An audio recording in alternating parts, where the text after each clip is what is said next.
دوستو کمانڈو کسی بھی ملک کی آرمی کے لیے بہت اہمیت کے حامل ہوتے ہیں جو کہ ایک عام فوجی سے بہت زیادہ طاقتور ہوتے ہیں۔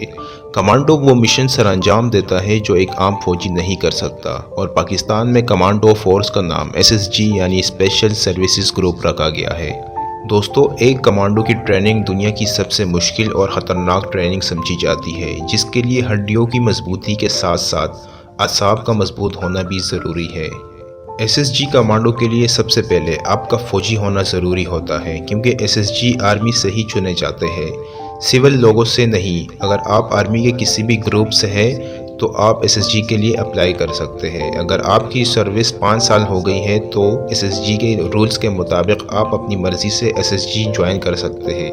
اگر آپ کمانڈو بننے کے لیے ذہنی طور پر تیار ہے تو سب سے پہلے آپ کا فٹنس ٹیسٹ کیا جائے گا، جو کہ یقیناً ایک فوجی کے لیے نارمل سی بات ہے۔ سلیکشن کے بعد آپ کو سخت ٹریننگ کے لیے چراٹ بھیجا جاتا ہے، اور چراٹ سینٹر پہنچتے ہی سامان گیٹ پر رکھتے ہی آپ کی ٹریننگ شروع کرا دی جاتی ہے، اور ہر گزرتے دن کے ساتھ ایک کمانڈو کی ٹریننگ مشکل سے مشکل تر ہو جاتی ہے۔ دوستو کمانڈو کی ٹریننگ میں یہ بھی شامل ہوتا ہے کہ اسے بوری میں بند کر کے مارا پیٹا جائے، تاکہ اگر کوئی کمانڈو دشمن کے ہاتھوں لگ جائے تو اس کی مار برداشت کر سکے۔ اس کے بعد آپ کو پیراشوٹ ٹریننگ کے لیے بھیج دیا جاتا ہے، اور وہاں آپ کو جہاز سے پیراشوٹ کے ذریعے جمپ کروائی جاتی ہے۔ اس کے علاوہ ایک شہر سے دوسرے شہر تک وزن کے ساتھ پیدل سفر کرنا بھی ٹریننگ کا حصہ ہے، اور یہ سفر پشاور سے چراٹ تک کا ہوتا ہے، جو تقریباً 70 کلومیٹر بنتا ہے، اور یہ پیدل سفر ایک کمانڈو نے 30 کلو وزن کے ساتھ طے کرنا ہوتا ہے۔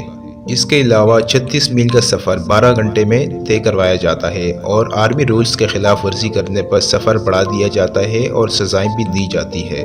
دوستو ایک کمانڈو کو اسپیشل ویپن ٹریننگ اور مختلف گیم وغیرہ بھی سکھائی جاتی ہے، اور سروائیو ٹریننگ بھی دی جاتی ہے، جس میں کمانڈو کو زندہ سامگانا، دانتوں سے مرغی اور خرگوش کو ذبح کرنا سکھایا جاتا ہے۔ اس کے علاوہ SSG ٹریننگ میں ایک دلچسپ اور خطرناک مرحلہ بھی آتا ہے جب ایک کمانڈو کو خون خوار کتے کے منہ سے ہڈی چھیننا پڑتی ہے۔ یہ بھی بہت خطرناک مرحلہ ہوتا ہے، اور اس کام کا مقصد ایک کمانڈو کو سکھانا ہوتا ہے کہ آپ کسی بھی ناممکن کو ممکن کرنے کی صلاحیت رکھتے ہیں۔ اور پھر ایک میپ نیویگیشن کا مرحلہ بھی آتا ہے، جس میں آپ کو ایک ویران جنگل میں ہاتھ میں میپ دے کر تنہا چھوڑ دیا جاتا ہے، جہاں سے آپ نے مطلوبہ جگہ پر فکس ٹائم پر پہنچنا ہوتا ہے۔ اور میپ نیویگیشن میں آپ کو شمال کا معلوم ہونا ضروری ہے۔ اگر آپ شمال کا پتہ لگا لیتے ہیں تو آپ کو باقی کی سمت معلوم ہو جاتی ہے، لیکن ایک جنگل میں شمال کا پتہ کیسے چلے گا؟ اور یہ چیز سکھائی جاتی ہے، اگر دن کا وقت ہے تو سورج سے شمال کا پتہ چلے گا، اور اگر رات کا وقت ہے تو چاند یا ستاروں سے، یا پھر پاس کوئی قبر ہے تو اس سے۔ اس کے علاوہ ایک اور مرحلہ آتا ہے جب ایک کمانڈو کو اسلحے کے ساتھ ڈیم میں پھینک دیا جاتا ہے، اور یہ مرحلہ ہوتا ہے تیراکی کا، کیونکہ کڑے پانی میں تیرنا مشکل ہوتا ہے۔ یاد رکھیں ایک SSG کمانڈو کی ٹریننگ 6 مہینوں پر مشتمل ہوتی ہے، اور اگر اس دوران آپ ہار مان جاتے ہیں تو آپ سے زبردستی ٹریننگ نہیں کروائی جاتی، بلکہ واپس آپ کو فوج میں بھیج دیا جاتا ہے۔ لیکن جب ایک فوجی کمانڈو بن جاتا ہے تو اس میں اتنی طاقت اور پھرتی آ جاتی ہے کہ ایک کمانڈو کئی فوجیوں پر بھاری ہو جاتا ہے۔ دوستو اس کے ساتھ ہی آج کی اس ویڈیو کا اختتام ہوتا ہے۔ مزید اس طرح کی ویڈیو کے لیے ہمارا چینل سبسکرائب کرنا نہ بھولیے۔